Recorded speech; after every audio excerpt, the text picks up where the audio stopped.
नमस्कार, स्वागत आपका। मैं आपके साथ अनुराग सिंह। उत्तर प्रदेश चुनाव का काउंटडाउन मानो शुरू हो चुका है। साथ ही पीडीए को लेकर एक लेटेस्ट घमासान छिड़ गया है। अखिलेश यादव आज हर पीड़ित को पीडीए का पार्ट बनने की अपील कर रहे हैं। हालांकि समाजवादी पार्टी की तैयारियों का जवाब देने के लिए योगी आदित्यनाथ भी मानो फाइनल रणनीति तैयार कर चुके हैं। योगी का भरोसा एकजुट वाले फॉर्मूले पर है, यानी कि वोटर्स को जातियों में नहीं बंटने देने का फॉर्मूला है। किस तरह उत्तर प्रदेश में चुनावी मुद्दों की जोर शोर से आजमाइश की जा रही है, आपको दिखाते हैं हमारी इस रिपोर्ट में।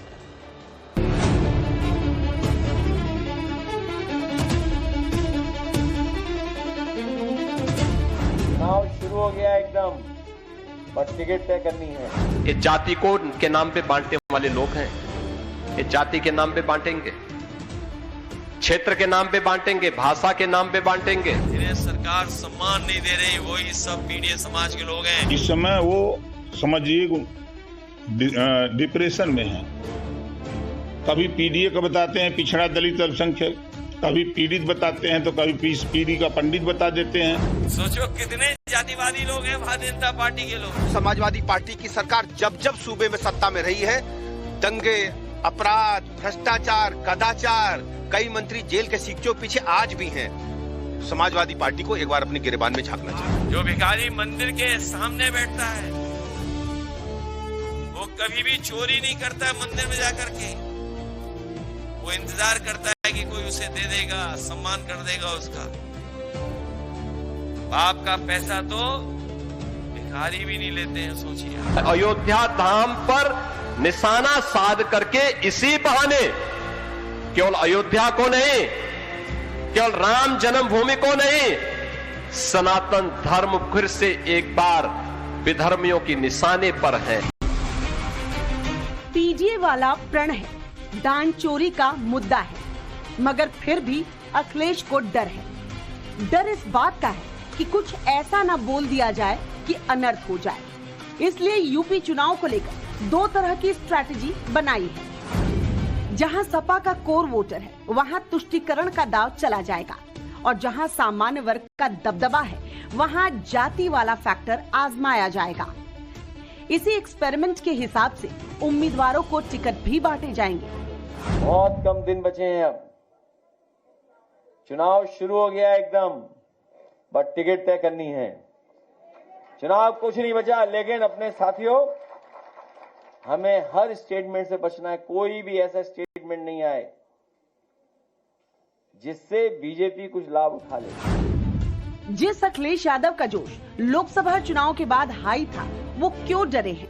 क्यों इस बात पर जोर दे रहे हैं कि कॉपी पन्ने पर जो छपवा कर दिया जाएगा वही पार्टी के छोटे बड़े नेताओं को बोलना है? क्या पीडीए की सही परिभाषा तय नहीं करने से अखिलेश यादव परेशान है? क्या कांग्रेस से सीटों पर तालमेल अभी तक फिक्स नहीं होने की बेचैनी है, या फिर दूसरे राज्यों में क्षेत्रीय दलों की खराब परफॉर्मेंस ने उनके विश्वास को हिलाया है? सत्ता में वापसी को बेताब समाजवादी पार्टी के मुखिया को लगता है कि इस बार नहीं तो फिर शायद कभी नहीं, और इसलिए पीडीए के फॉर्मूले में भी कभी पिछड़ा और दलित को तवज्जो देते हैं तो कभी ब्राह्मणों के लिए जगह बनाते हैं। उनकी डिक्शनरी में यूपी का लगभग हर वोटर पीडीए है, जिसे योगी आदित्यनाथ जातिवाद वाला एक्सपेरिमेंट करार देते हैं। पीडीए की लड़ाई, पीडीए के लोग, हम सब लोग एक सूत्र से बंधे हुए लोग हैं। हम लोग एक तरह की पीड़ा के सूत्र से बंधे हुए लोग हैं। इसीलिए जब आंदोलन छिड़ा तो हमने पीडीए का नारा दिया। पीडीए में तमाम वो लोग हैं जो पीड़ित हैं, दुखी हैं, अपमानित हो रहे हैं। जिन्हें सरकार सम्मान नहीं दे रही वही सब पीडीए समाज के लोग हैं। ये जाति को के नाम पे बांटने वाले लोग हैं। ये जाति के नाम पे बांटेंगे, क्षेत्र के नाम पे बांटेंगे, भाषा के नाम पे बांटेंगे, और फिर सोशल मीडिया प्लेटफॉर्म के माध्यम से फेक अकाउंट बना करके एक जाति को दूसरी जाति को गाली दिलवाएंगे, दूसरी जाति को पहली जाति को गाली दिलवाएंगे, आपस में लड़ाएंगे, वहां से षड्यंत्र करेंगे, प्रत्यक्ष रूप से जातीय सम्मेलन करके समाज की एकता को भंग करेंगे। और जब कभी दंगे होंगे तो दंगाइयों को अपने आवास में बुला करके सम्मानित भी करेंगे। ये वही लोग हैं, उनसे सतर्कता बरतने की आवश्यकता है। यूपी चुनाव में 6 महीने से भी कम वक्त बचा है, यानी सियासी लाव लश्कर को जमीन पर उतारने का वक्त बेहद नजदीक है। दिल्ली में मॉनसूनी दम दिखाने के बाद अब अखिलेश यूपी का राउंड लगाने वाले हैं। खुद पीडीए के जरिए गैर यादव, ओबीसी और सवर्णों में पैठ बनाने की कोशिश कर रहे हैं। चाचा शिवपाल यादव को मुस्लिम बाहुल्य सीटों का जिम्मा सौंपा गया है। डिंपल यादव को टास्क दिया है युवाओं को सपा के पाले में लाया जाए। पार्टी के दलित नेताओं को दलित वोटरों की जिम्मेदारी सौंपी गई है। अखिलेश को यकीन है मुसलमानों का 20% वोट उन्हीं के सपोर्ट में आएगा, इसलिए उस पर बहुत ज्यादा माथापच्ची नहीं कर रहे। हालांकि गठबंधन में कांग्रेस के अलावा बड़ी पार्टियों का टोटा समाजवादी पार्टी की रणनीति पर अच्छा खासा असर डाल रहा है, जिसका जिक्र खुद अखिलेश यादव 2022 के चुनावी आंकड़ों के बहाने करते हैं। और यही वो डर है जिसे अखिलेश बड़ी बाधा समझते हैं, मगर चेहरे पर संतुष्टि का भाव लाकर उसे कॉन्फिडेंस का नाम दे रहे हैं। 22 में सरकार बनते बनते रह गई हमारी, हम लोग कम वोट से रह गए पीछे। और जो लोग गणित जानते होंगे, हिसाब किताब लगाना जानते होंगे, वो जानते होंगे कि 3-3.5 लाख वोट अगर हमें ज्यादा और मिल जाता तो हमारी सरकार बन जाती। और कुछ गठबंधन भी ऐसे किए हम लोगों ने, जाने कहां से आ गए थे गठबंधन वाले। बताओ, हम लोगों ने 54 का रुपया बना दिया, तब भी हमें छोड़ के चले गए। लोगों को गुमराह करना, गुंडागर्दी करना, लोगों को भय व्याप्त लोगों को बनाना, यही ना काम करते थे। और बीजेपी की तरफ उठा के उंगली देख रहे हो।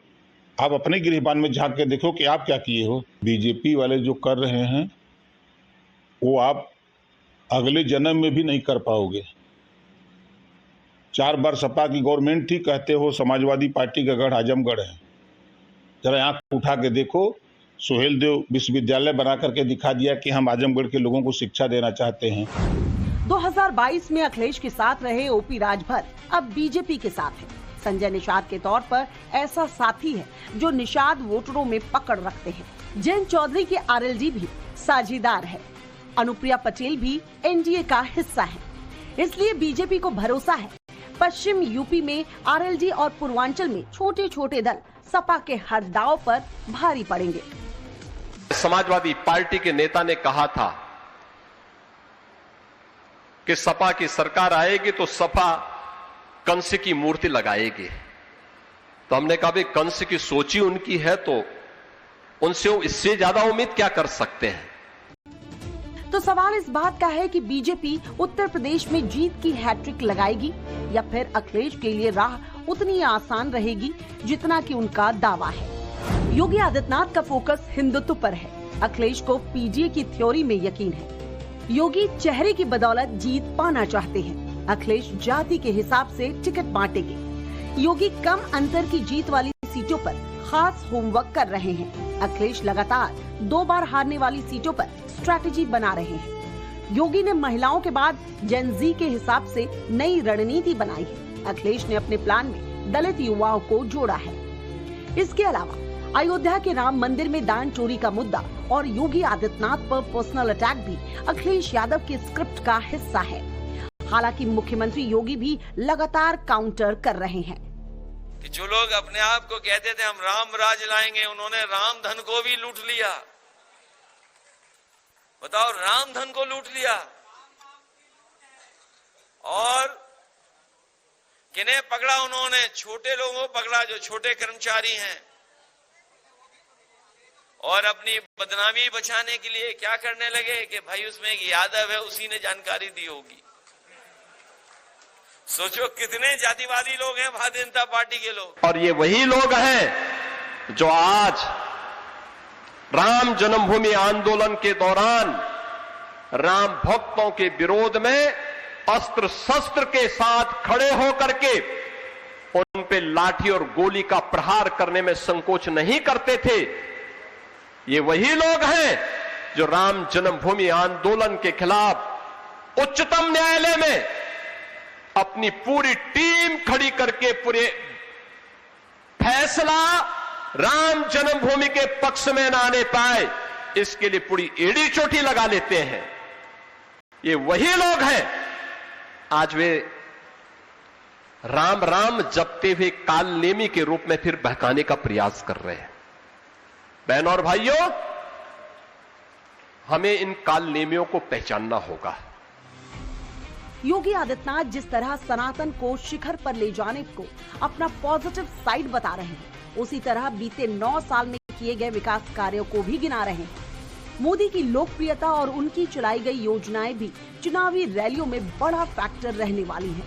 इसके अलावा कई और प्लान पर काम किया जा रहा है। इसी के तहत बीजेपी अध्यक्ष नितिन नबीन यूपी के बीजेपी सांसदों से पर्सनली मिल रहे हैं। वो राज्य के अलग अलग इलाकों की स्थिति और जमीनी मुद्दों की लिस्ट बना रहे हैं। बूथ स्तर की मजबूती से लेकर लोगों के मूड को समझा जा रहा है। सूत्रों के मुताबिक उत्तर प्रदेश से आने वाले 25 से ज्यादा बीजेपी सांसद अब तक नितिन नवीन से गहन विमर्श कर चुके हैं। इसी कड़ी में सीएम योगी से भी नितिन नवीन ने फीडबैक लिया था। आज उत्तर प्रदेश $1 ट्रिलियन की व्यवस्था की तरफ जा रहा है और 50 लाख करोड़ का इन्वेस्टमेंट आ रहा है। अखिलेश जी जब मुख्यमंत्री थे तो कितना आता था? उत्तर प्रदेश की अर्थव्यवस्था और उसका परिणाम है देश की अर्थव्यवस्था 4थे स्थान पर है। क्या अखिलेश जी इसको डिनाई कर पाएंगे? केवल फर्जी नैरेटिव गढ़ना इनका काम है। अखिलेश यादव के नैरेटिव को बीजेपी एक्सपोज कर रही है, लेकिन एक दिक्कत ये भी है कि कांग्रेस से जो तालमेल दिल्ली में दिखता है वो लखनऊ में उसी फॉर्मेट से फिट नहीं हो पाता।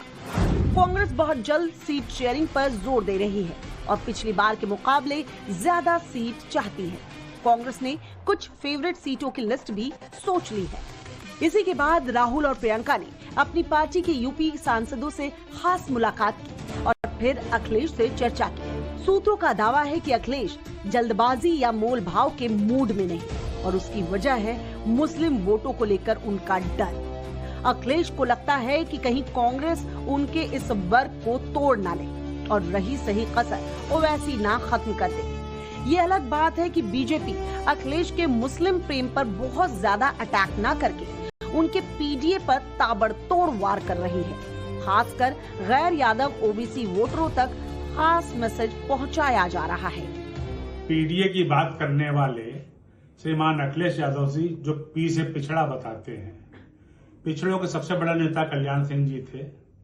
जब उनका देहांत हुआ तो अखिलेश यादव जी वहां पर झांकने भी नहीं गए। यूपी चुनाव की तारीख जितनी नजदीक आएगी, सियासी कसरत उतनी ही रफ्तार पकड़ती दिखेगी।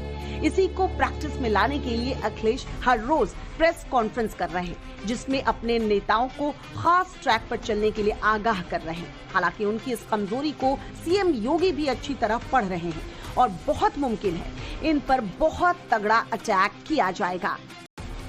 ब्यूरो रिपोर्ट, टाइम्स नाउ नव भारत।